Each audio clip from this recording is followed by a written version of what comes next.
There is a new favorite for American League Rookie of the Year. And in this episode, we're going to talk about that, but we're also going to do a postseason offense draft. Jack and Aram handled the starting rotation side on last week's edition of the Just Baseball Show. But on this Wednesday, September 11th show, Aram, Layton, and I are going to draft the best offenses among teams that are contending for the playoffs. And we're going to end it with Aram's famous prospect report. And it is all brought to you by BetMGM, the king of sportsbooks. And remember, folks, use promo code JUSTBASEBALL when you download to get that first bet offer up to $1,500 back in bonus bets. So what does that all mean? Well, when you download BetMGM, whether that be on iOS or Android, and you deposit at least $10, your first wager after using code JUSTBASEBALL, if it loses, you'll get that amount back in bonus bets up to $1,500. And if you lose, congratulations, you won a bet. But remember, gambling problem, call or text 1-800-GAMBLER. Must be 21 or older. Terms and conditions apply. Aram, I sniped Austin Wells last night, and I wanted to talk to you about it. I wanted to open the show on this because those lines have definitely changed. But on Monday, right, I'm watching Yankees Royals and I'm watching the Monday Night Football game. But I have more of my eyes closed in on Austin Wells because I've been looking for an opportunity to back him in the futures market. But Colton Cowser of the Baltimore Orioles is, of course, having a really great year. But I realized going into that game, Austin Wells has taken the lead in WRC plus, and he's taken the lead in F4. Now, those are two big numbers when it comes to American League Rookie of the Year voting. Your total offensive output that is park adjusted and your total WAR, how valuable you are. And he passed them both. But Colton Cowser still has the lead in home runs, accumulation, games played. He has more stolen bases. But this man, Austin Wells, after that home run to give the Yankees the lead, and he also added in another RBI double, went from plus 180 to minus 120. Wow. In that time span. That shows you how close it is. That shows you how close it is. So luckily, I got it in at the right moment. But again, the guy is ahead in WRC plus, he's ahead in F4, and he's also ahead in OPS. So if you're saying, well, WRC plus is too fancy, how about OPS? How about batting average? 11 points. How about batting average? How about kind of everything in the triple slash? So I'm curious, do you agree with the line move? Like, forget about my bet for a second. Mm-hmm. Austin Wells, 121 WRC plus, Colton Cowser, 117. Wells, 3.6 F4, Cowser, 3.4. But the game's played. I also think that there's an element to it. Yankees are now ahead in the division. They have a plus 128 run differential compared to the Orioles in the mid-80s. Orioles are not playing good baseball right now. The Yankees are playing pretty good baseball. I think the Yankees are also going to win the division. So if it is close, Austin Wells has the lead in those three categories, and the Yankees win the division. Do you think that gives him any additional edge to team success, or you don't think that's more important to just look at the numbers?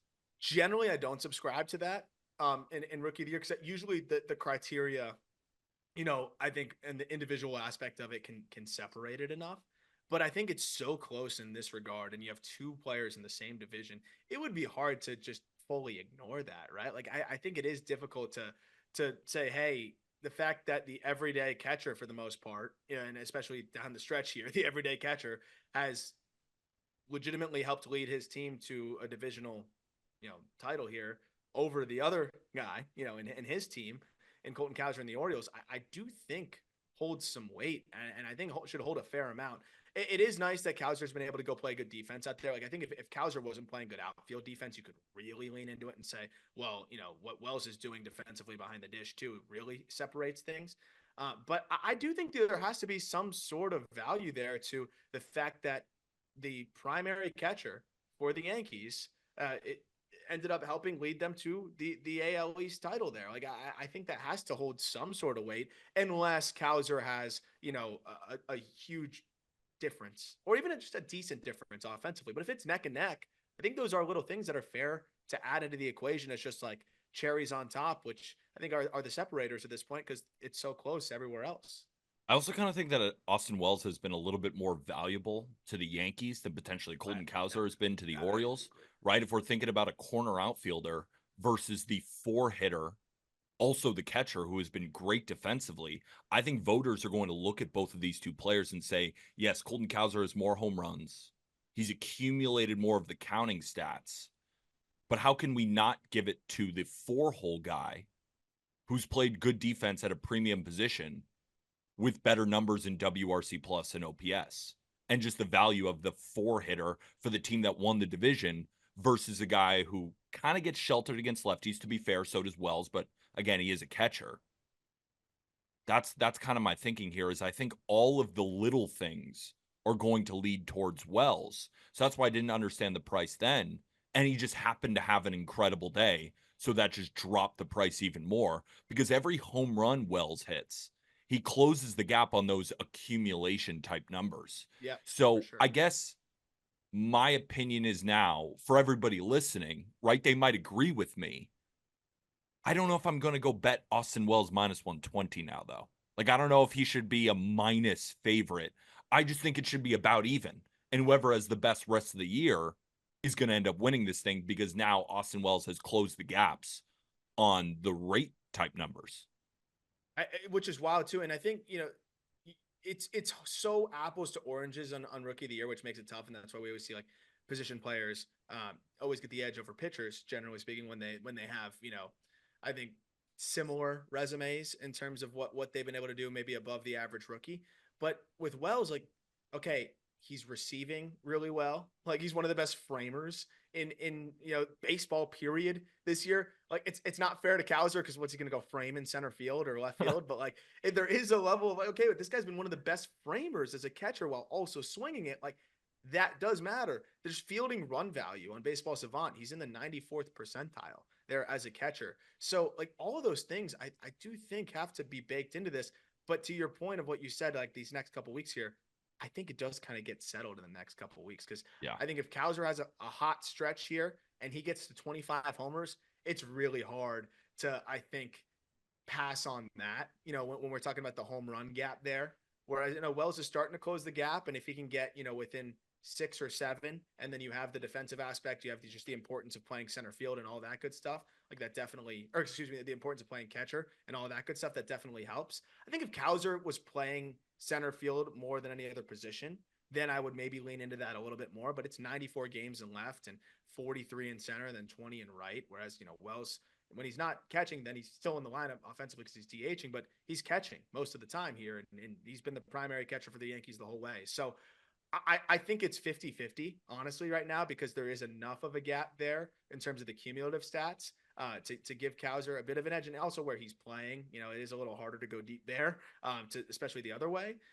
But you could also say it's not the worst place to pull it. Like, even just talking through it, my mind kind of goes in circles. So I think all that to say, it gets decided in the next couple weeks here, I, one way or another. Whoever I has a better couple weeks, I think, ends up grabbing it. I think it's that close, which is really fun.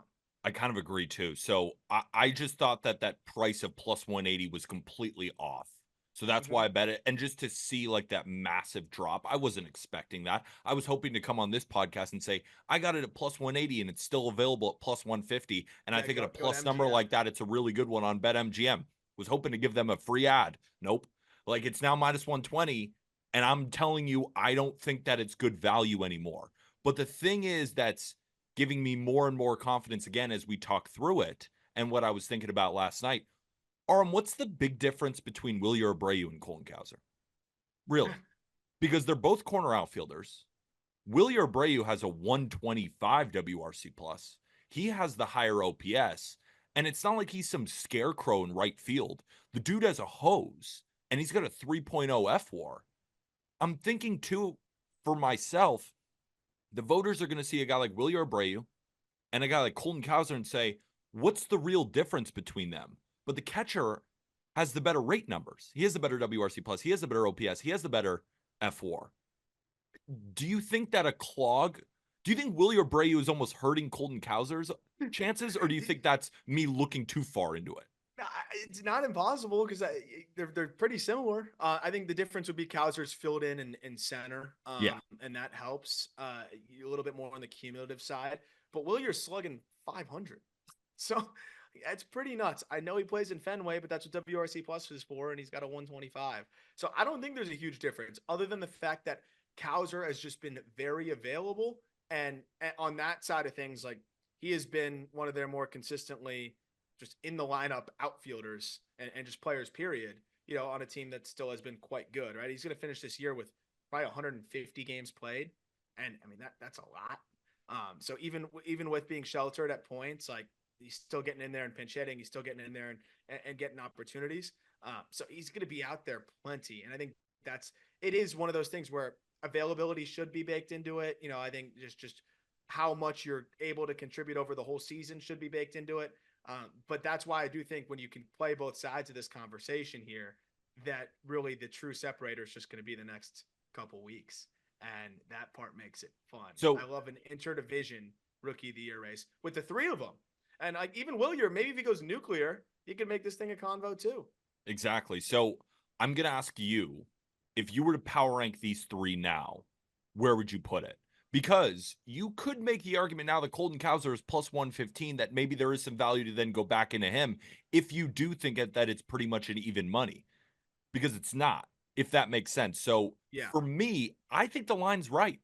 I think Austin Wells should be a slight favorite now. I think Colton Cowser should be right behind him. And then I think Willie Abreu, with Cowser having 5 more home runs, like you're talking about the 500 slugging percentage, like Cowser still's got 20. And you assume that he's going to hit a few more too. I think he's going to win the F-WAR battle. So that's why Willie Abreu, I would have closer to plus 700 or 800. I don't think that he's going to win.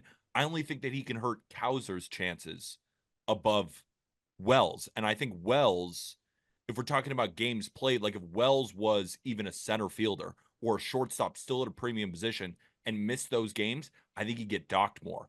Being a catcher, I just feel like he gets a little bit of a pass because we know that you 100%. can't play that position every day. So for me, I have Wells as the short favorite, Colton Cowser right behind him, and then Willier kind of far back. Do you agree with that, or do you think Cowser has more of an edge than I'm leading on? Well, based on like the way I would want to look at it, I think it's important with rookie of the year to try to make it as consistent as possible. How about comparing them to players in their position, veterans there too? Just like how are they stacking up against the rest of the league at that position? And I think that's where the games played side of things is important, because catchers just aren't going to play 150 games. So it is a little bit of the apples to oranges thing, but maybe that's also why this has always been a hitter award over pitchers. And rarely do we see catchers really thrust themselves into this conversation, because catchers are generally just such a slower burn developmentally. And it usually just takes so much more time. But when I'm looking at an Austin Wells, who is, I think, fourth among all catchers in F4, behind only Patrick Bailey, who's the best defender in the sport, Cal Raleigh, who's solidified himself as like one of the best power hitting and just well-rounded catchers in the sport, and then William Contreras. Like I just think the fact that he is that good. I mean, we're talking about a guy that's better than, this season he's been better than Salvador Perez. He's been better than, I think in a lot of statistics, better than Adley Rutschman. I think in terms of what he's doing compared to his peers, I think what Austin Wells has done is far more impressive in a vacuum. But if you're comparing it stat line to stat line, of course it becomes more of a conversation. But I think people are going to look at it, the position. I think people are going to look at comparing him to other players at that position in general too. And for that reason, I think Wells should be the favorite. Cows are not too far behind, and then Abreu trailing there. But I do think at this point, Wells should be the favorite. And I know that we're talking about value and we're talking about ranking, but I also want to make sure that people know that we think all three of these guys have been fantastic. Like Colton Cowser this year coming up, like I didn't expect a year like this. The fact that he's going hitting 20 home runs already, he's probably going to be like a 22, 23 home run guy with 10 bags. Like Long, one of my favorite prospects. I'm so excited about what a he's well been. above average hitter, like that is an incredible building block piece for the Orioles. Like moving forward, I don't think he was at the top of even Orioles fans' wish list just because they have so many guys, right? But he is now a mainstay. Willier Abreu too. The Red Sox have a clear logjam of bats, whether that be in their system or whether that be on their major league team. You can't really move off Willier, and if you do, that means that you're getting a big time piece in return. So all three of these guys have been fantastic. I just think in terms of a value perspective, the numbers back it up. And in my opinion, I think Wells at the catching position has been the most valuable rookie in the American League. And you also have Luis Heel in there, but I think we kind of talked about it, the pitchers. I don't know Yeah, if they're going to get as much love. We can break this down in a future episode, but it is crazy to see that Paul Skeens hasn't been shut down yet, and yet I know. BetMGM still has Jackson Merrill as a minus 800 favorite. Like I bet Jackson Merrill to win Rookie of the Year. Even I think that line is absurd. It should be much closer. I'm thinking about going back in on Skeens. It shows you just how much that the value just goes towards the position players here, and it is wild though because Skeens shoved again last night. He got a little bit of help from Lance Barksdale behind home plate, but I'm not trying to take anything away. Skeens was fantastic yet again.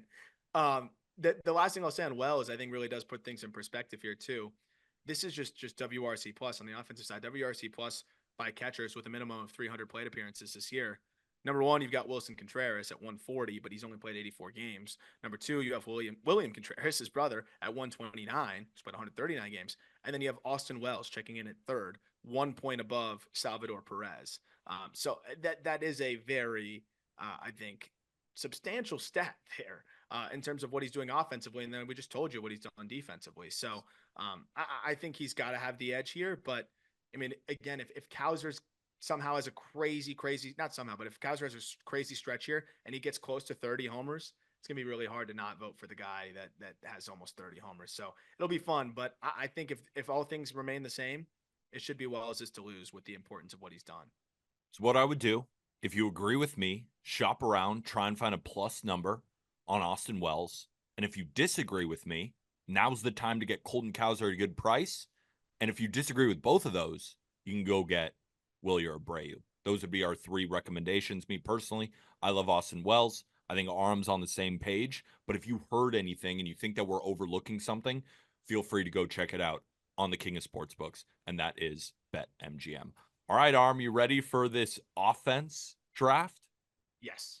All right, so what Aram and I are going to do, just like Jack and Aram did for the starting rotations, is we're going to snake draft. So, Aram, you can have the number one pick. I'll get 2 and 3, and we'll go through all the teams that are contending, and we'll draft our 6 favorite offenses. But of course, if Aram drafts somebody, I can't get them, so it'll kind of be a ranking. So, Aram, without further ado, you want the number one pick? Go ahead, take your favorite offense. Okay. So for the listeners, should we also walk through which offenses are available? Like, so we're doing anyone is just to confirm within 3 games of a playoff spot, essentially. Yeah, 3 games of a playoff spot, like general contenders. And to be honest, I also thought about that too, about confirming with you first. Are you going to take an offense that's like not really in contention? It That's would what it I would be kind of thought. bizarre. I was trying to think like, is there a scenario there where I'm taking an offense that is not in contention? It would be pretty bizarre.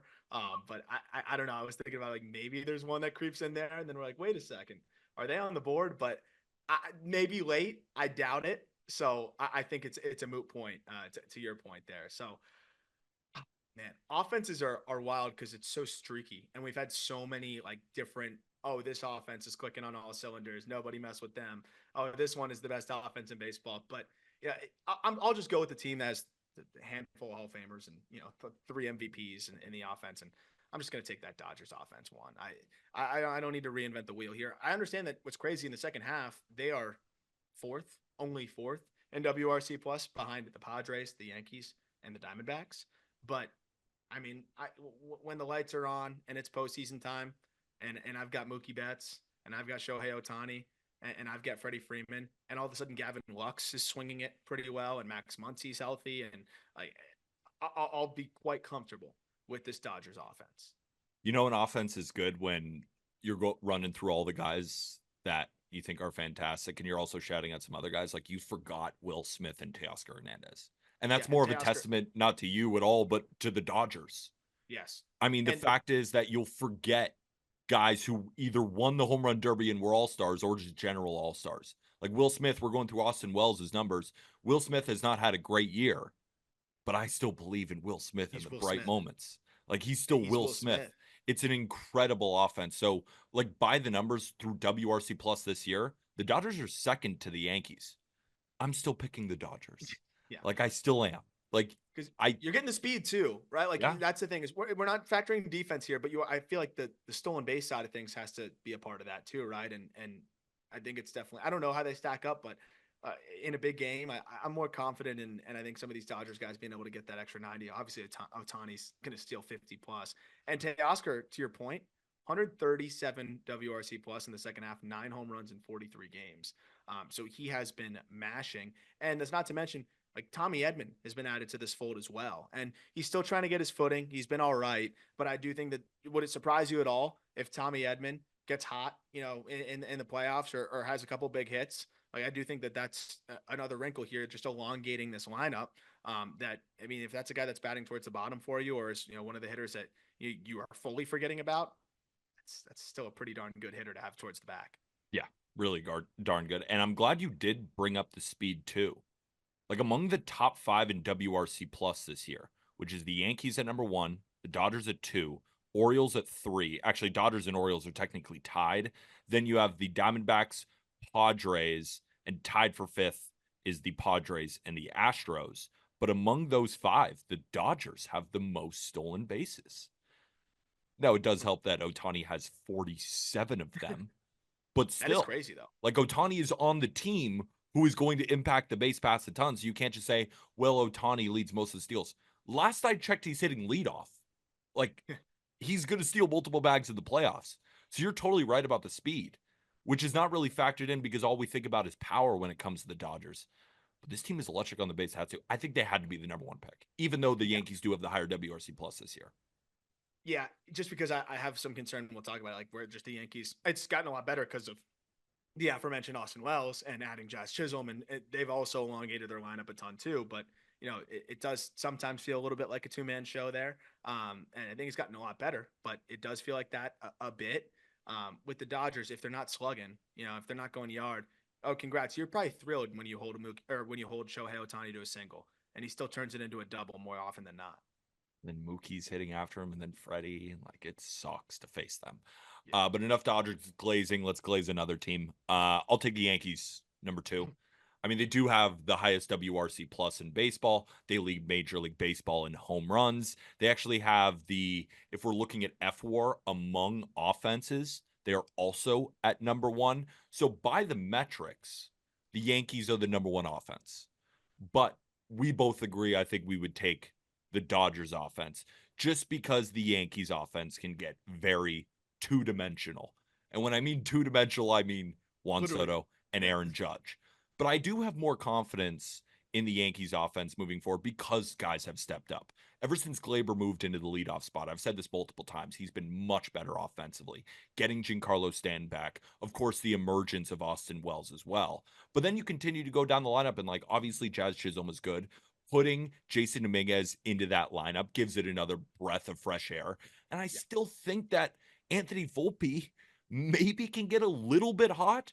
But the thing is, at this point, when you look at the Yankees lineup, like Volpe and Rizzo are really like the bad cogs. Of course, you could say Jason Dominguez, but there's so much upside with Dominguez. Where with Volpe and Rizzo, it feels like the upside, at least at this point, is a little bit capped. Like I think Volpe can be extremely valuable on every other side of the ball, whether it be running the bases or playing defense. Like that's what he's good for. And in a postseason series, that's really important. But offensively, not as much. But I still think that the Yankees, if we're looking at the rest of the offenses, like they do become 2-dimensional with Soto and Judge, but I don't want that to be a negative, if that makes sense, because it's still Soto and Judge, the 2 best hitters, arguably on the planet.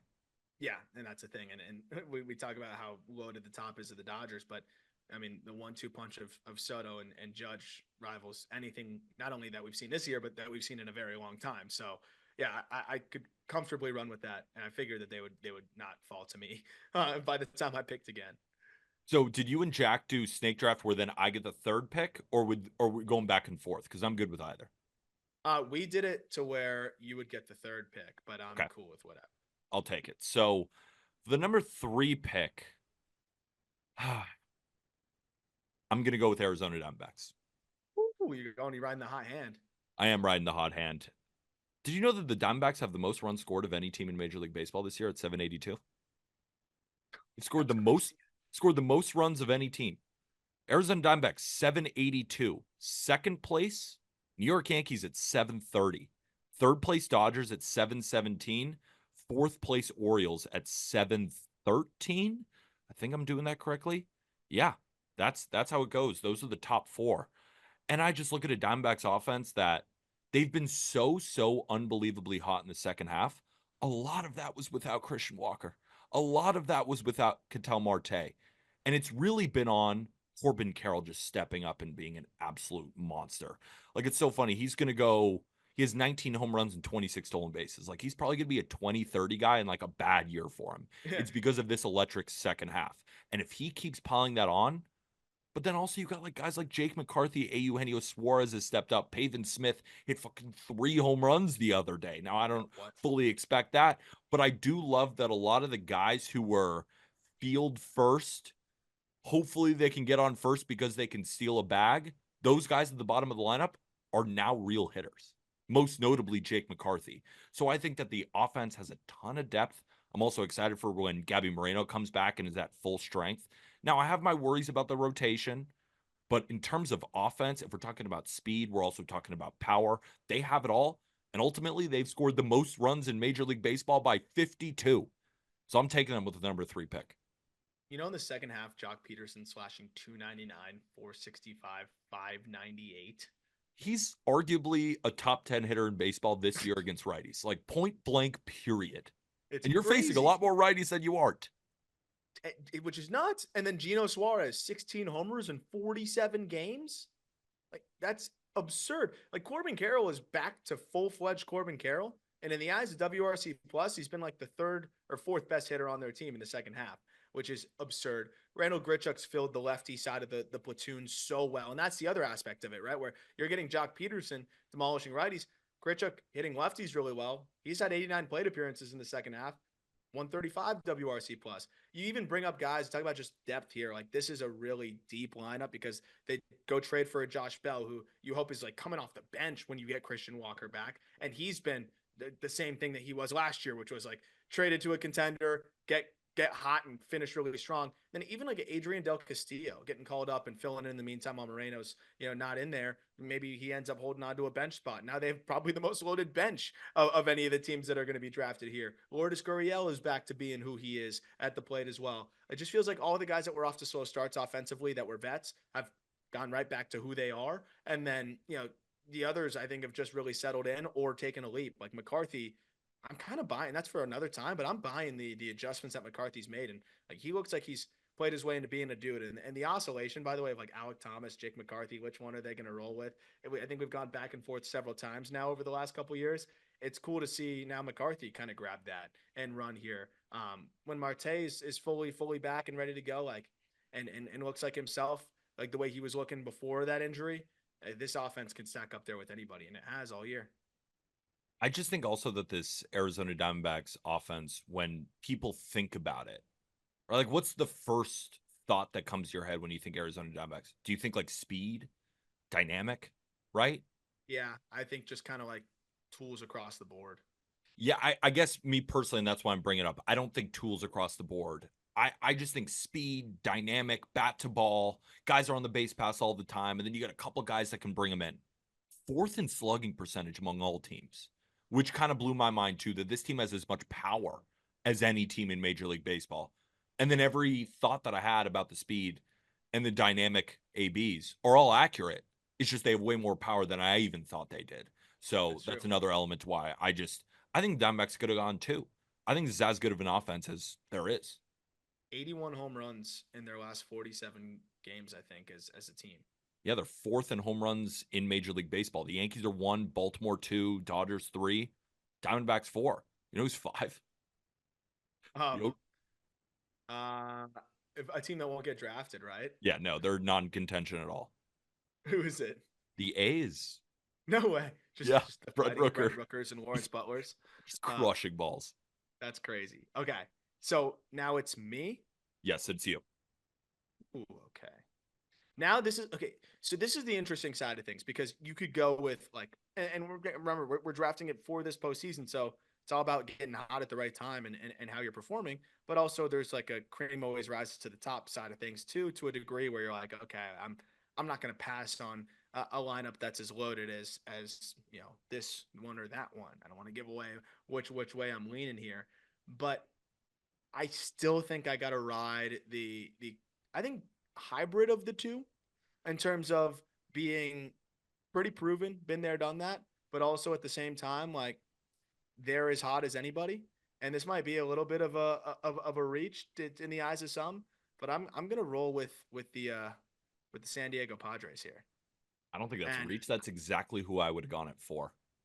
and a lot of this is predicated on Fernando Tatis Yes. because this offense has been as good as any. And I do think like teams like Philadelphia, and who has not been great, even teams like Houston, like when the lights are on, they're in the same conversation where I expect them to level up. But Tatis being added to an offense that is third in Major League Baseball since the All-Star break in WRC plus, and he hasn't been a part of that offense really at all up until that point. Jackson Merrill is flourishing. Like it's not just the fact that we've talked about him plenty on the show, but he's now leveled himself up to the point where he's been one of the better hitters. Period. He has 11 home runs in his last 45 games. So now he's slugging. You got this guy slugging now. Like that's a whole nother dynamic to this ball club. No Manny wonder. Machado.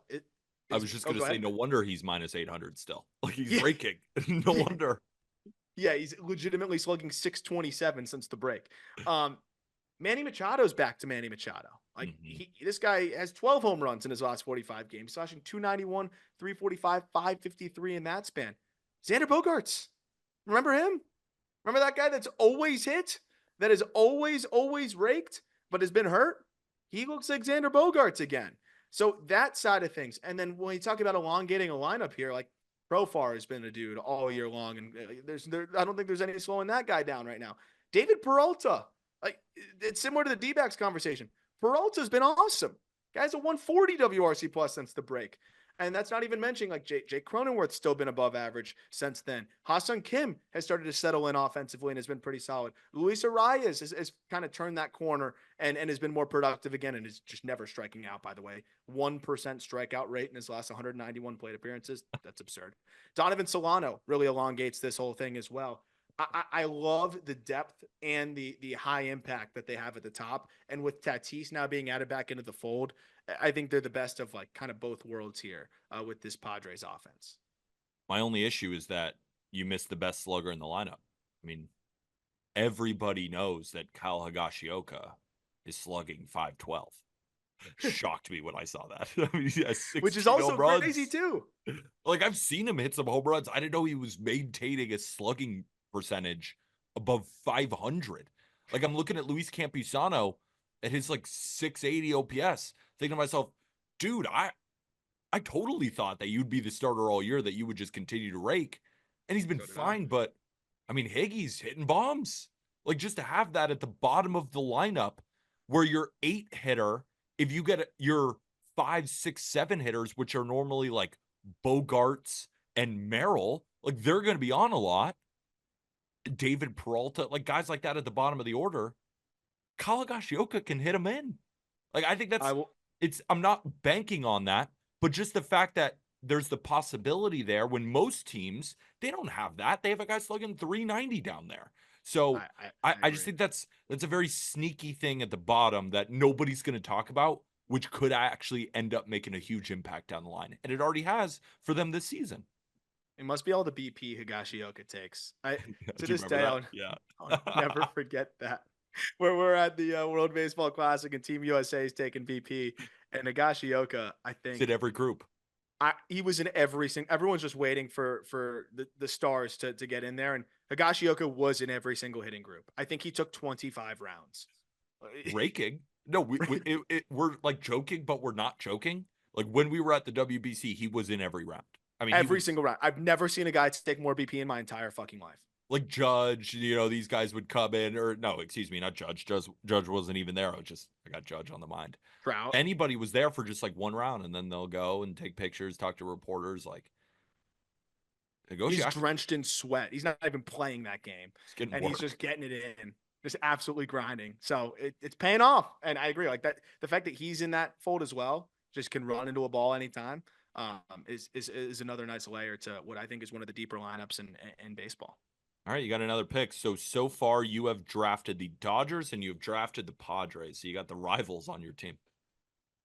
which is fun. We talk about NL West baseball. Yeah. The NL West bias is showing a little bit right now. Uh, this is where it gets challenging because it's There's two really a teams. matter. There's two teams I don't think you can go wrong that I have my eyes on at least. And I'll probably pick a different one. Now I'm just gonna go with the team that just seems to always just start crushing in the playoffs, and I got to go with the Philadelphia Phillies. I, Mm. I this is just probably me being this is probably the bias towards what we've seen from them in the playoffs, but I just can't let Bryce Harper slip out of my grasp in the playoffs. I can't let this version of Kyle Schwarber that we have seen in the second half slip out of my grasp.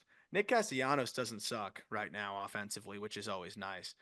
Alec Boehm being hurt does stink, and I want to see him bounce back and be healthy and be ready to go. But that's a guy that clearly has swung it better or as well as ever this year. Bryson Stott's always fine. It might be a little bit of a reach here, but I just love what they can do in the playoffs. And I think when you have a Bryce Harper and a Schwarber leading the way, and you see what happens when they're clicking on all cylinders, again, it might be a little bit of that reach, but I would love to have just those guys in my corner here. And I do think like a Trey Turner is going to get going.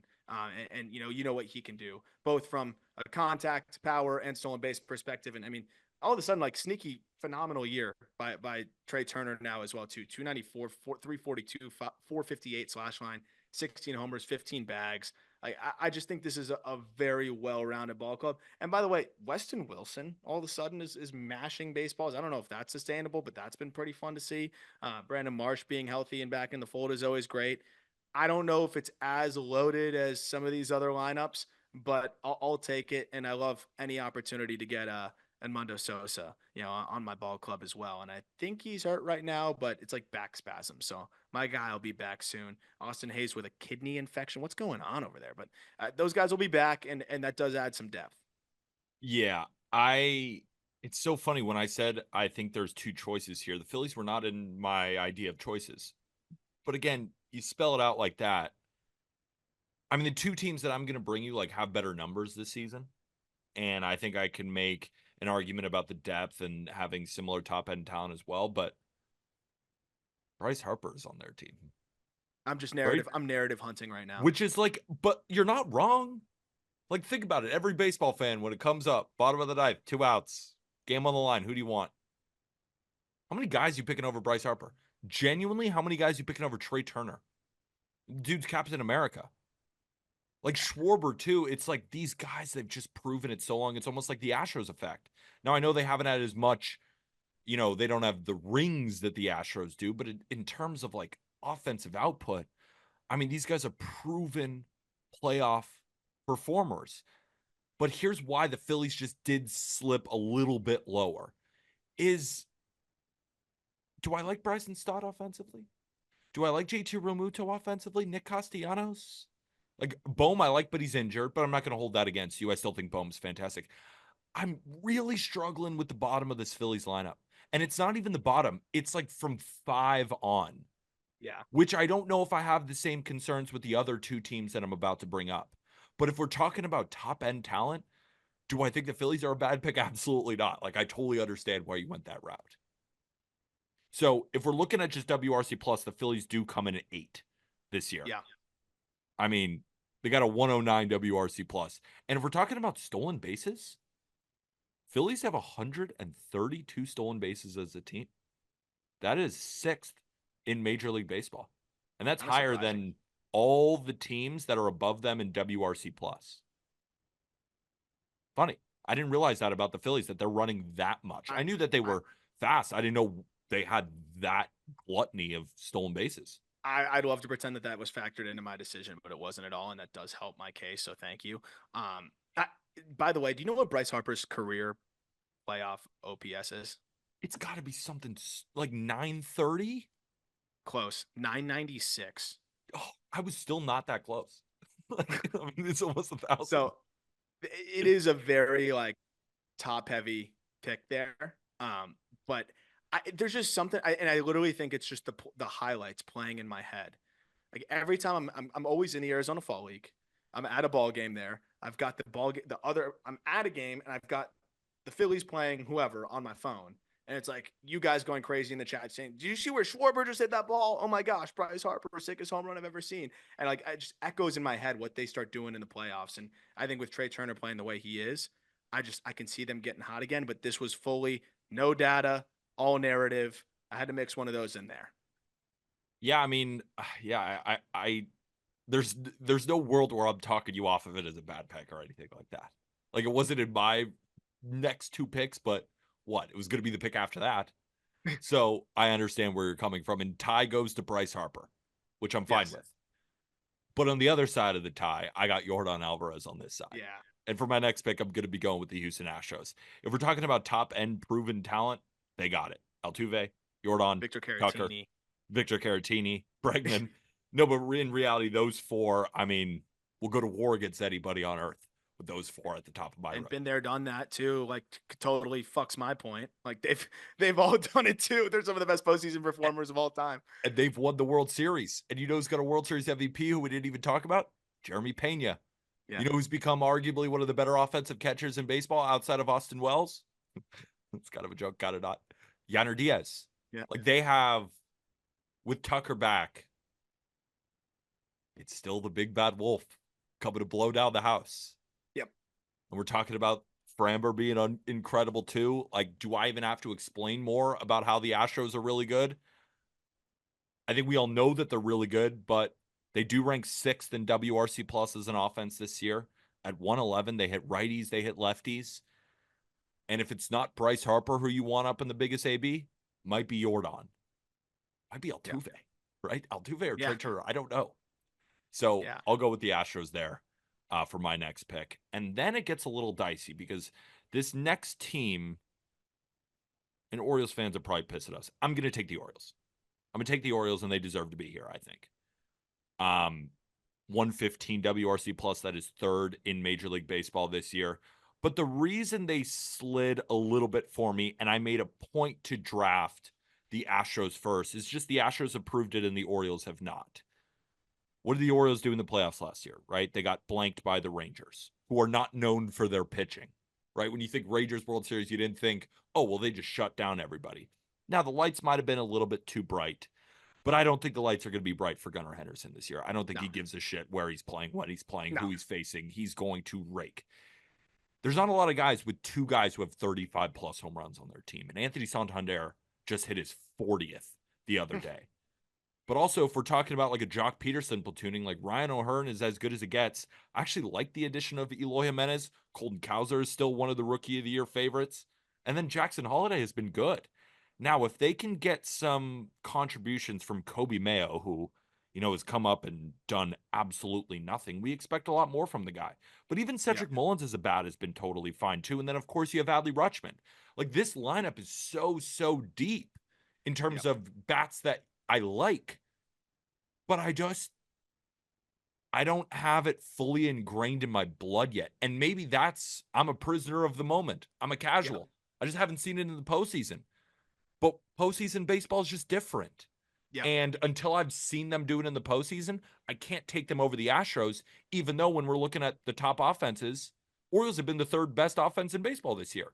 But they fall in here just because they're not quite proven enough. And they don't have quite, like Gunnar versus Judge, Santander versus Soto. Like if we're talking about guys who haven't fully proven yet outside of Soto, like Judge hasn't fully proven it in the playoffs yet either. But he's going to hit 60, right? It's just a little bit different. So Orioles, I think they're still within the great offenses in Major League Baseball. I think they just fall to here. I think that's fair. Yeah, I was in the same boat as you. I guess this is right around where, and I almost took him with that last pick, but it really was kind of just the veteran aspect and just the been there, done that. And we're talking about like a lot of your hopes are predicated on young players who haven't really been there much. Even Anthony Santander, who's not as young, like his first postseason taste was last year, and he was probably one of their lone or few bright spots in the postseason last year before getting bounced. So like a lot of, I think their production is going to be, coming from those two left-handed hitters. And, I do have some concerns about how maybe a Jackson Holiday will perform in the playoffs there, but hopefully he's been building some momentum here with how he's done. Adley Rutschman, man, like I don't know what's going on with him offensively this year, but you look at the second half, 69 WRC plus in that stretch. That's really tough. But to hedge that, Cedric Mullins has looked like the star Cedric Yeah. Mullins that we saw a couple of years ago in the second half. So that part helps. Is that sustainable? Is what Ramon Urias is doing sustainable before he got hurt? Like, those are the interesting wrinkles in this whole thing. I just think there's a lot of youth and not a lot of experience. Sometimes it doesn't matter at all, and they could Yeah. go guns blazing, and then they're the steal of this draft. But it also, we've seen it several times, and we kind of saw it last year, where that inexperience can start to show, and when you get into a longer playoff series. I think this offense has arguably some of the highest upside and also some of the highest downside. Like, they could really just falter again in the playoffs, or this youth movement just they all go crazy and Orioles just roll their way to a World Series. Like, I could see both worlds. Yeah. I lean pessimism just because I haven't seen it yet, but I wouldn't be surprised to see it this year. It's all about proving it. Let's see you do it, Orioles. So who's your next pick? So far, just to recap the draft, I have the Yankees, the D-backs, the Astros, and the Orioles. You have the Dodgers, Padres, and Phillies. I think it's a good idea, before we finish out the rest of the draft, take a quick break. All right. Got a little extra time to think about it here. So this is also a zone where it's kind of offenses have not been performing great. And I think it would be fun just for like the listener to kind of know what's available here. So you went through what we've taken so far, and now just looking at, I guess, what is still available in terms of who are these contenders. And one of maybe the few exceptions that could have maybe snuck in here offensively when we were joking about it is maybe like the Red Sox could have actually been like a late pick here with what they've done offensively, but probably not.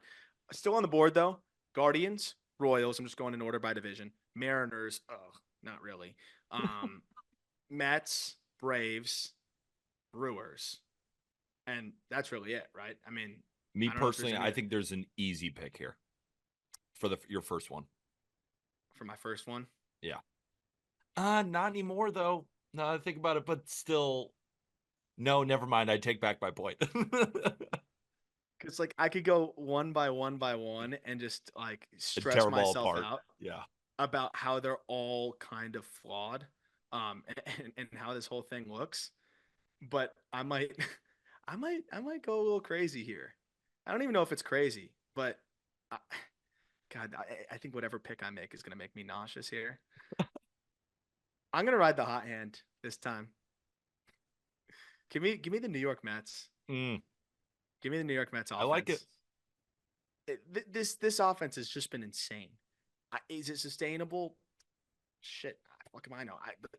Regardless, I think at this stage, look, I look at the Royals, and we'll talk about them when you pick them, but like there's some clear concerns with that ball club in terms of how that might look in the postseason, on the offensive side. But Jeff McNeil being out for the rest of the regular season stinks. I'm hoping that he can be back, and that's a big aspect of this whole thing, because Jeff McNeil in the second half, we talked about that episode that was so much fun.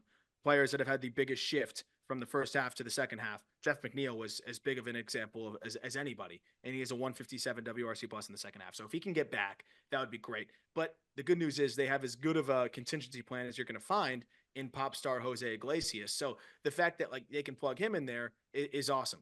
But you have Lindor swinging it like an MVP runner up right now, and 13 home runs in his last 49 games. Mark Vientos is fully blossoming before our eyes, and I'm actually buying what Vientos is doing. Yes, he's young, and that kind of I'm wondering how that's going to look at in the postseason, but he is hedging that by riding maybe the hottest stretch of his professional career, maybe dating back to the lower levels at the big league level right now in the second half with 12 home runs in 43 games. Pete Alonso is looking like Pete Alonso again, and he's got a 131 WRC plus and is smashing. Jesse Winker has really settled into his role with the Mets since they added him to the fold, and JD Martinez has been solid, just consistently solid offensively. And look, I know it's been really bad for Francisco Alvarez, but if that's my wild card here, a guy that has as much raw power as anybody you're going to find behind the dish, a guy that we've seen through stretches be very, very impressive, offensively. Like there's always the chance that he can get hot. Harrison Bader has been bad, but you figure he could be a little bit better offensively. And I haven't even mentioned Brandon Nimmo, who I think his track record kind of precedes him. I know it's been bad in the second half, but it's still another guy that's been there, done that, that I think could get hot and be a solid bat. This lineup I think doesn't get enough love for how much like I think length it has compared to, we're out of the tier one lineups here. So just kind of getting into these like tier two of these postseason, contenders and everything. Like these are some pretty fun. This is a pretty fun lineup with decent depth, and that's not even mentioning like a Starling Marte who could get hot, and other pieces like that. So I think there's plenty to like here. Yeah, I think this was the right pick. I really do. And I don't even think that you're being a prisoner of the moment and taking the hot offense in terms of WRC plus, which again I keep referencing back to because we have plenty of data now. Right? Everyone's had their hot months, they've had their rough months.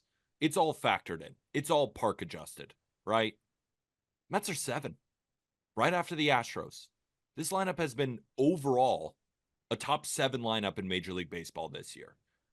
And yeah, they've had their hot moments, they've had their cold moments. Everybody has. But from top to bottom, like this lineup's scary. And they have an MVP candidate in Francisco Lindor. Like as soon as we're getting to this part of the draft, how many of them can say they have a Francisco Lindor in their lineup? Yeah. Not a lot. So Starling Marte is your 7 hitter. Like I know he's been really frustrating the last couple of years. He's been fine this year. He's yeah, been slightly above league average, and he's still going to bring a little bit of athleticism to the table there.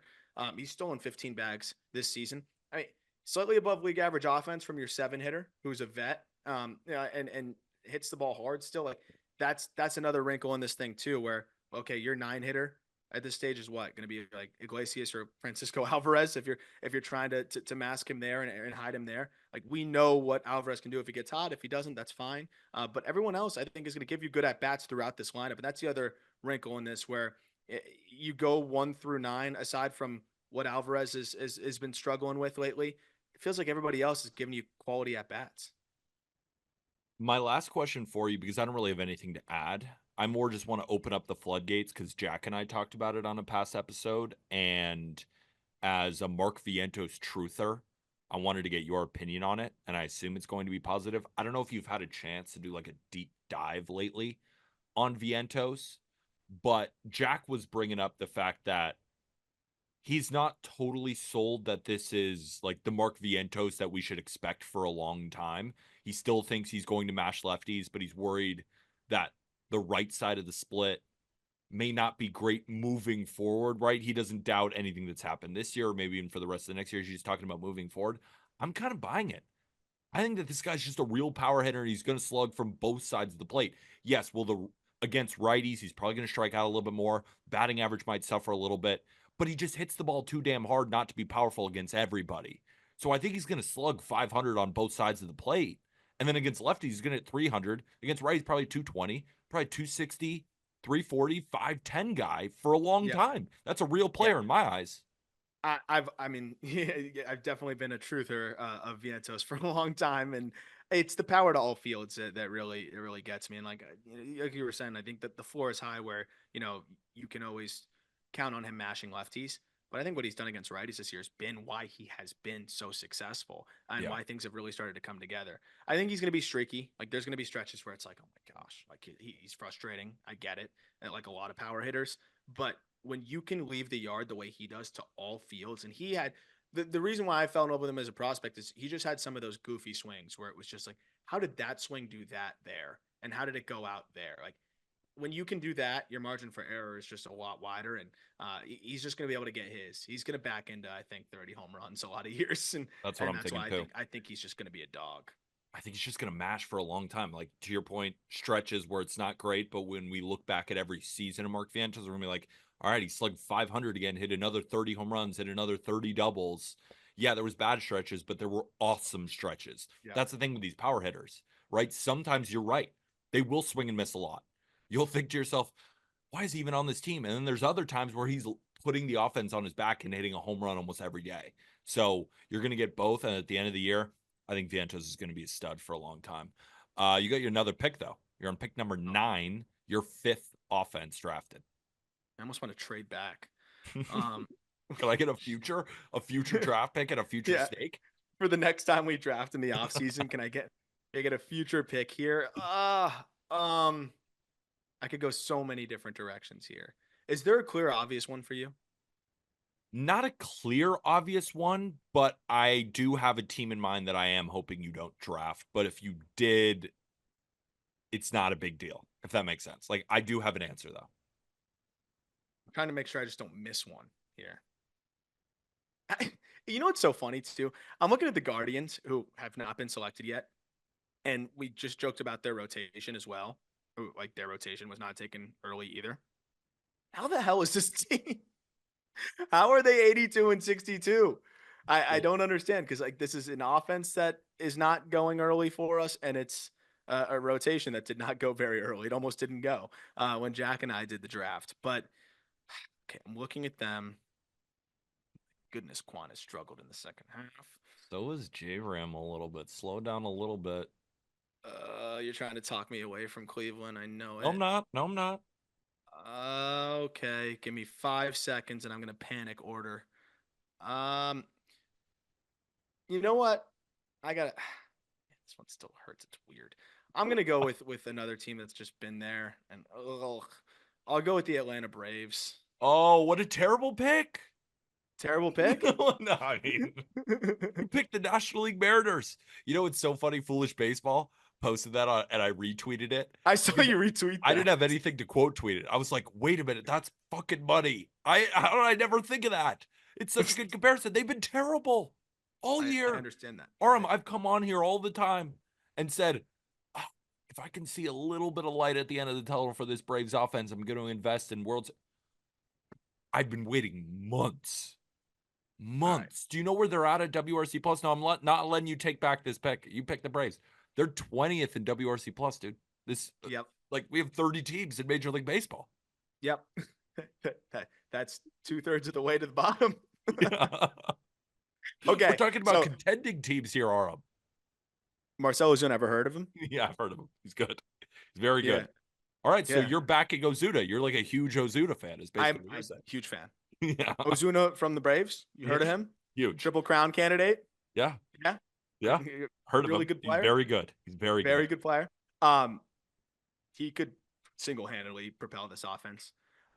Ramon Laureano, which is That's crazy, the by the way. second name that you just came up with. No, You're going no, through I the just wanted. team. I'm going in order on WRC plus in the second half. Do you know Oh, Ramon Laureano has a 136 WRC plus in the second half? that'll last. Yeah, but here's the important notes. Matt Olson's actually starting to come alive, Yes. and that is a huge wrinkle in this whole thing. Yeah, but Matt define Olson's alive coming though. alive. I Define alive. still believe in Michael Harris getting going here. He's been shaking off the rust off the injury. I think that guy can swing it. Wait, hold Here, on. I said define alive, and you're like, Michael Harris has been swinging it. Well, define alive for Matt Olson. second half, Okay. 121 WRC plus, I mean, 12 homers in his last 49 games, okay. 500 slug. This is Matt Olson we're talking about, though. Like, he should be Yeah, way better than that. exactly. Yeah. So what if he is But in you're the right. That postseason? is, now that I think about it, your terminology was correct. He is coming alive. Like, he He's is, coming alive. yes, he's waking He's up. waking up. Yes. He's not I'm woken still up. He's waking up. He's waking up, and he's got Yes. a few more weeks to wake up. Okay. I don't know when Austin Riley's going to come back, but he was put on the 10-day IL on the 20th of August. So you figure he should be back in the next couple weeks. Should be back for the postseason at the very least. Might be some rust there, but we're late in this thing, man. And I don't want to have to bank on fucking Lane Thomas or whoever else getting me going here. Like at the end of the day, I believe that Marcell Ozuna is going to rake. He's a triple crown candidate. Matt Olson has been much better of late, and the dude darn near hit fucking. How many homers did he hit last year? 52 or something? 54? 54. Yeah. Like, if he gets hot, he's still Matt Olson. And then I think the other cogs have started to step up a little bit. There's a lot banking on Austin Riley getting going. But they did add Jorge Soler to the fold, who has had some nice stretches already. I hate that he's playing the outfield, but still, that's a guy that we've seen him do it on the big stage. He helped them win a World Series. So I just think the power upside here. I understand how terrible they have been, but the power upside here in terms of the remaining teams, I do think it's difficult to say that there is a team with more offensive upside, even without Ronald Acuna, than the Atlanta Braves, especially when you factor in like even a Travis d'Arnaud, a Sean Murphy. Like it's been a lost year for Murphy, who's been very hurt over the last couple seasons, but he's still Sean Murphy. So like I'm listing all of these different players who have underwhelmed, and maybe they continue to underwhelm through the postseason. Very possible. But these are all guys that, I think in their career have been well above average hitters. And I'm just hoping that maybe in the postseason, if they get there, they can kick it into another gear here and really get rolling. And d'Arnaud just like is a machine. Like he just has continued to hit and hit and hit. And even if he's slightly above average, you have that there.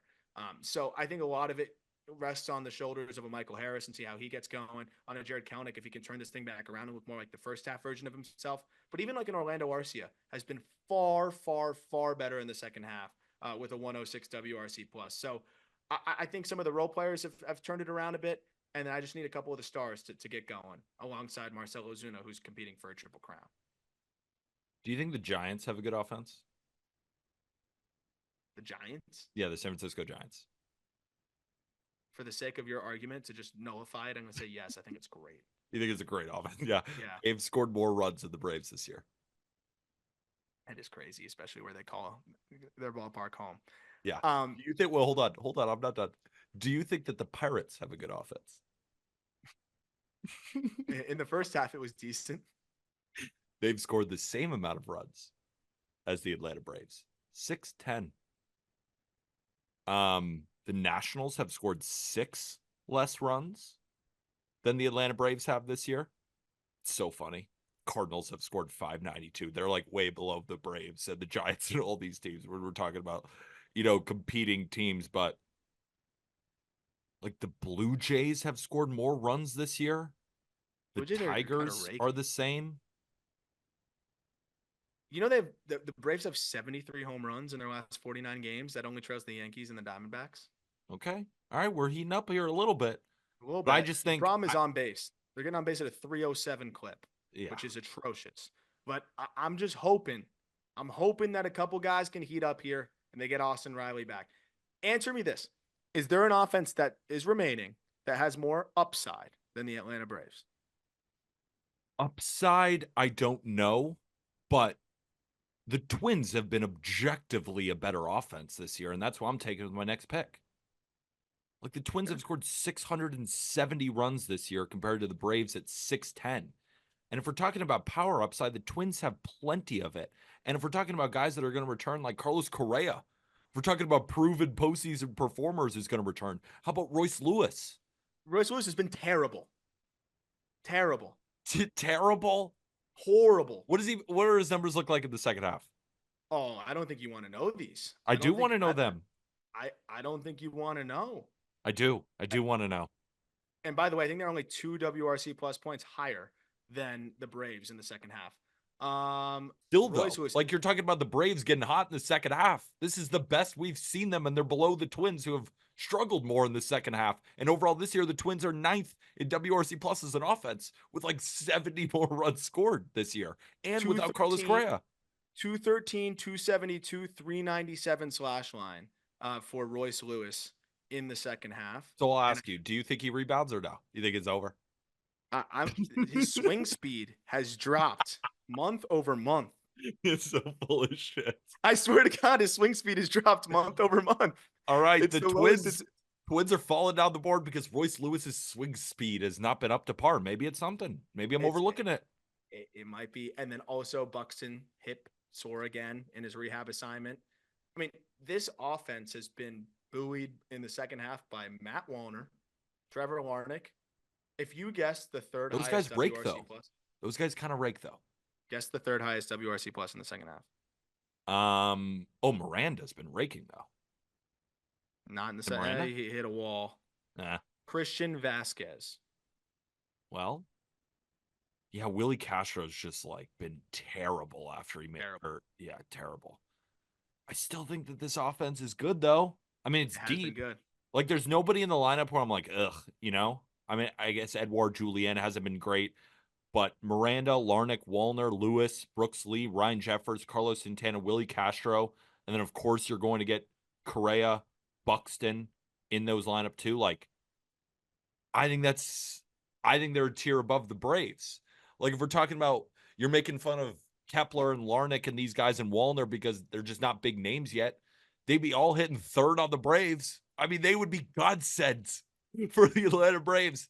Outside of Ozuna, they'd all be the second best hitter on the team. So that's why, like, I have to go with the Twins. And even though the Twins have been bad in the second half, still way better than the Braves with a great Please second tell me half you by don't pick by again. your calculations. The way you spin zone some narratives and some you queued up. Well, on Wednesdays in August, the Braves were fifth at home runs. I mean, They were. I think they were. Also, so hold on, let me contextualize. Let me try and figure out how to spin zone this so it sounds right. That's what he's doing here This for is gonna everybody make your listening. pick. That's what that code is. This is gonna make you wallow in tears. Royce Lewis swing speed by month, bat speed by month, 74.3 miles per hour in June, 74 miles per hour in July, 72.7 miles per hour in August, 72.5 miles per hour in September so far. You ever think about that? Not once. You know what the other funny part is? What? When we were talking about overrated stats in the mailbag, I cited swing speed. But seriously though, over his last 15 games, 167, 193, 278 with 19 Ks. We ready to move on Yeah, is it my from pick him or your pick? altogether? I'll still Oh take yeah, him in the playoffs. yeah, I will too. He's a man. I'm rooting for him heavily. All right, so I got the Twins. My next pick, who I would still take over the Braves, Yeah, but there's one that I would take over the Braves too that I realized I just fucked it up. the Brewers. Yeah, fuck. Of course. Like I'd Yeah. arguably take them over the Twins. I just went in like Can I alphabetical trade future considerations? for no, you cannot. Peter kills the draft once again. I mean, I'm just looking at a Brewers team that is still 11th in WRC pluses in offense this year. I think the reason that they fell a little bit, no Yelich.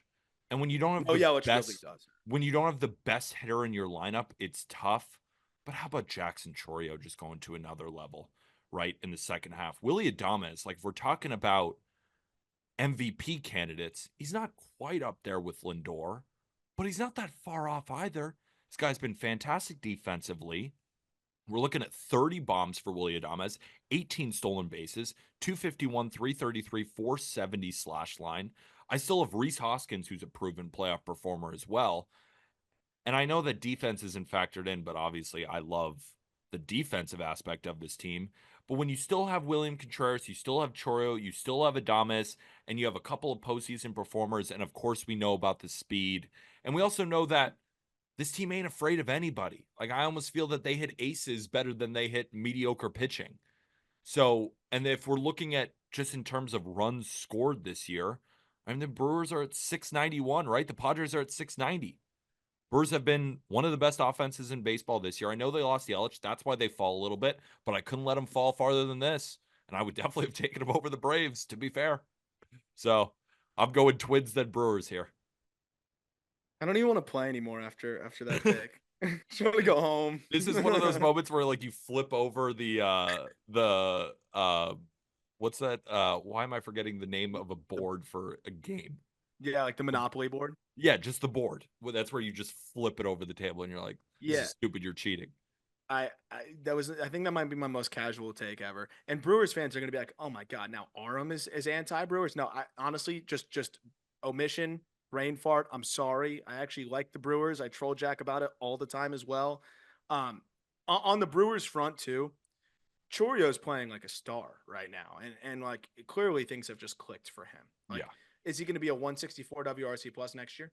Maybe. I won't say no, but even if he settles in at like a 130, 140 the rest of the way, like I think that's at least what he is. Contreras, there's no refuting what he has become, as you've said. But how about like a Garrett Mitchell, who was one of our hitters of the week last week? I don't know how sustainable that is, and it probably isn't. But again, just you can kind of ride different hot stretches of players here. I think Reese Hoskins is going to swing it better than he has swung it, over the last 40 something games. He's been terrible, and I don't think he'll continue to be that bad. And then, I mean, Sal Frelick has hit an absurd wall. So is Bryce Turang. I don't think all of those guys are going to turn it around, but if one of Terang, Ortiz, or Frelick turns it around, that very much helps the offensive side of things. So, no, I mean, this is definitely a better offense than the Braves, and I am definitely a moron. But I Well, you still got like a another lot of chance my to other redeem picks. yourself. You can pick the Mariners now. just get them on both sides. Yeah. I might just go outside of the playoff contenders and just I got to get edgy here to try to make up for the missed pick here. Take the Um, Rockies at Coors, that offense. I, have you seen the Jays since they just traded guys away and what Yeah. they've been doing? Yeah. Um, okay, so what's my saving grace here? What can save the day for me? I mean, I know a team that could definitely save your draft easily. And I There's, wanted to pick them here, but I couldn't believe that you left me with the Brewers yeah, I and mean, the Twins. I'm gonna go with the Royals here. Yeah, thank you. Good. Yeah. Yeah, yeah. I mean, do you know what Bobby Witt Jr.'s WRC plus is since the All Star break? It's like 205. That was actually alarmingly close. 203. Yeah, I checked it the other day. I cheated. Oh, okay. Okay. Yeah. Vinny Pasquantino being hurt sucks. Yeah. But and That's the it thing. finally That's why I was couldn't draft settling him. in, which was so fun. But Hunter Renfroe, since he's come back, it's actually been pretty solid for them, and they just need solid because Salvador Perez is going to slug. You know that Bobby Witt Jr. is going to be one of the best hitters in the sport for you. So it's just how can you piece it together beyond those guys? And I don't like seeing Adam Frazier in the lineup. I haven't had to see him nearly as much since they've added some other pieces. Michael Massey has been a fine complementary piece. Freddie Fermin has been able to get into the lineup a little bit more, and they've been finding ways to get him in there. But Paul DeYoung has been such a great addition for them, just the way that he can run into homers. Of course, the defense, we don't care about that in this exercise here. But MJ Melendez, I think, really turning things around was massive for this lineup too, and he has been much better. Typically, try to keep him out of the lineup left on left, but he's played plenty. And when you look in the second half for him, not striking out at all, which is a really fun development. It's less than a 20% K rate over his last 125 plate appearances, 6 home runs in that span as well. So if you have Hunter Renfroe and MJ Melendez performing like 110 WRC plus guys, you hope that you can get Vinny Pasquantino back for the playoffs. That would really help, but yeah, we'll see. And then even just getting league average or close to it offense from, I would say like a Michael Massey or Freddie Fermin.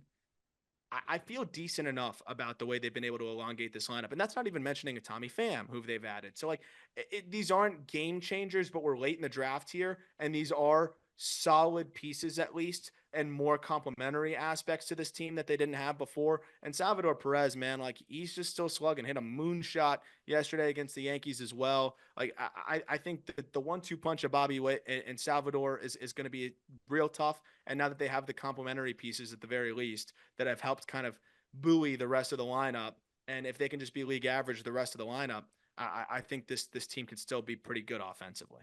Yeah, I would have gone with the Royals there too. And then I think you have another layup for your next pick.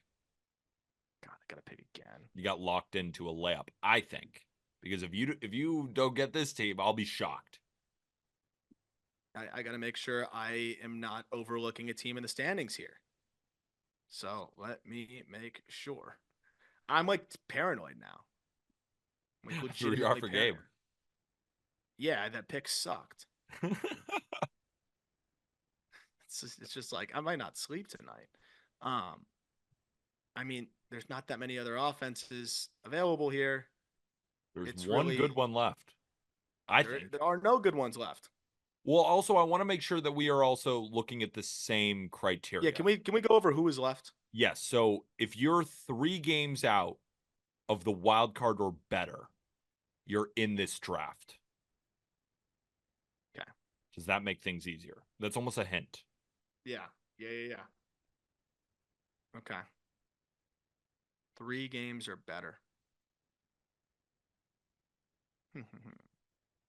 I'll go with the Red Sox. Thank you. Good. Yeah. That was exactly the yes. Good. Yeah, I'll go with the Red Sox. I mean, I would love to have this team kind of clicking on all cylinders, but I think they're getting pretty close now with the return of Trevor Story. and just what he can give them. They needed a right-handed bat, and now they've got one. And really badly needed a right-handed bat. I mean, I love what Rob Refsnyder can bring on the short side of the platoon there, but man, like they just needed a right-handed bat outside of Tyler O'Neill, who by the way is back on his bullshit again, like going crazy. 174 WRC plus over his last 30 games, 13 homers. 13 homers over his last 30 games. That guy wants to get paid this offseason, clearly. Jarren Duran is one of the best outfielders in the game this year. Point blank, period. Masataka Yoshida in the second half. We talked about second half guys, big part of that episode. We just discussed Wilyer Abreu. He has been fantastic, especially in the second half. All of these guys, the following players have a WRC plus above 100 in the second half. Rafael Devers, obviously. Romy Gonzalez, not obviously. Rob Refsnyder, Wilyer Abreu, Masataka Yoshida, Jarren Duran, and Tyler O'Neill. But what I like too is Connor Wong has been pretty consistently solid offensively.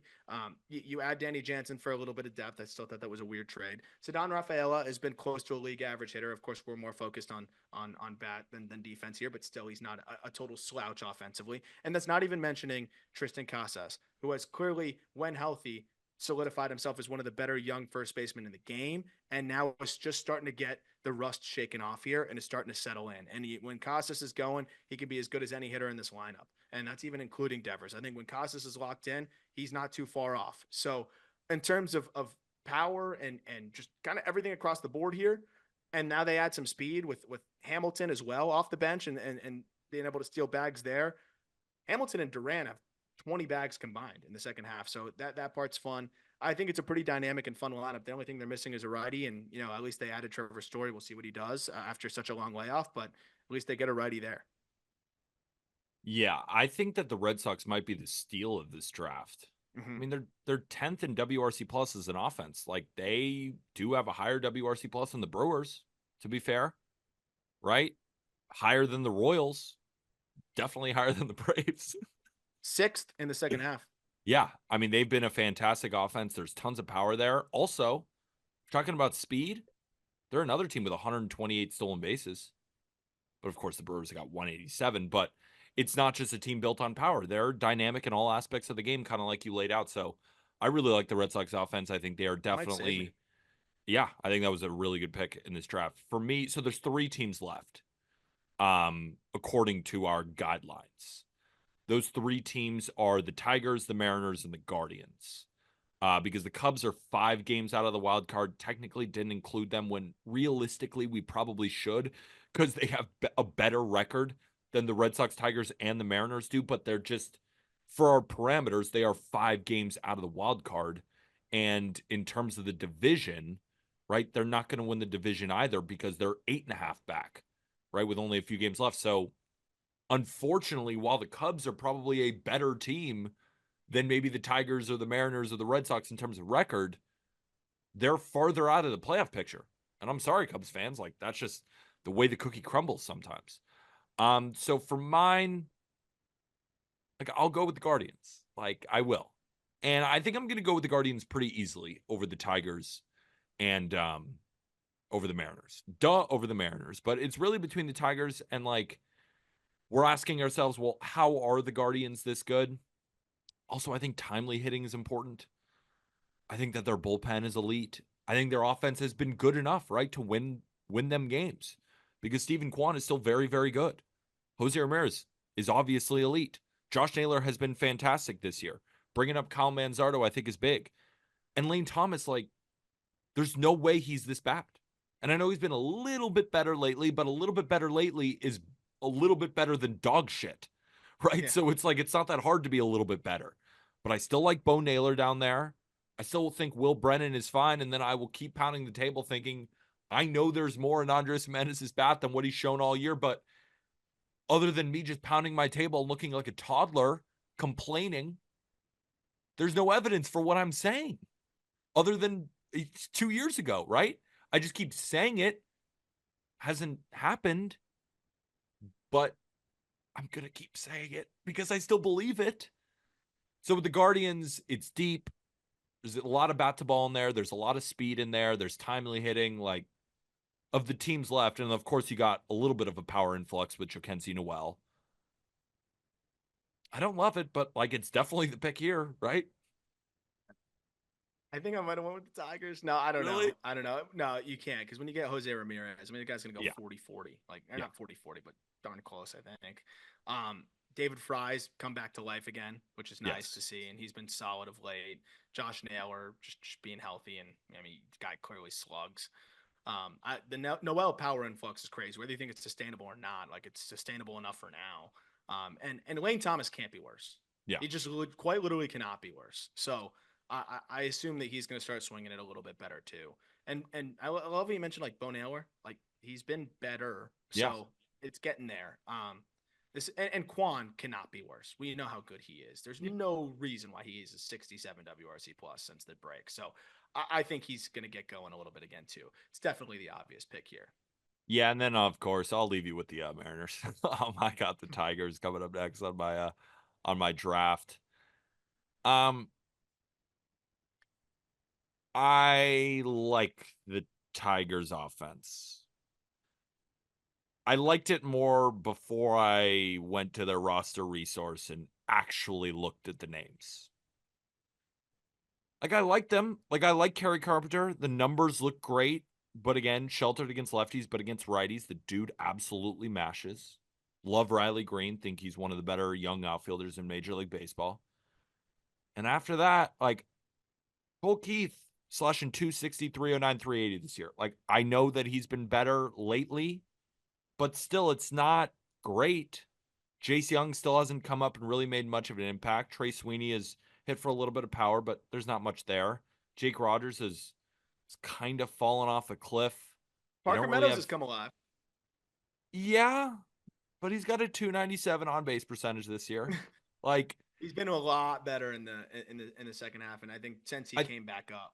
I think when we, and me personally, I'm in this, when we look at the Tigers offense, like we're not really looking at them right now. We're looking towards the future and For being like, sure. oh, now that they're showing flashes, they're going to put it all together next year. But if we're looking at the Tigers like this year, like right now, when you compare them to other offenses, like the Guardians clear, in my opinion. Like there's more firepower, there's more power, there's more proven, there's more speed. It's in my opinion, it's a clearly better offense right now.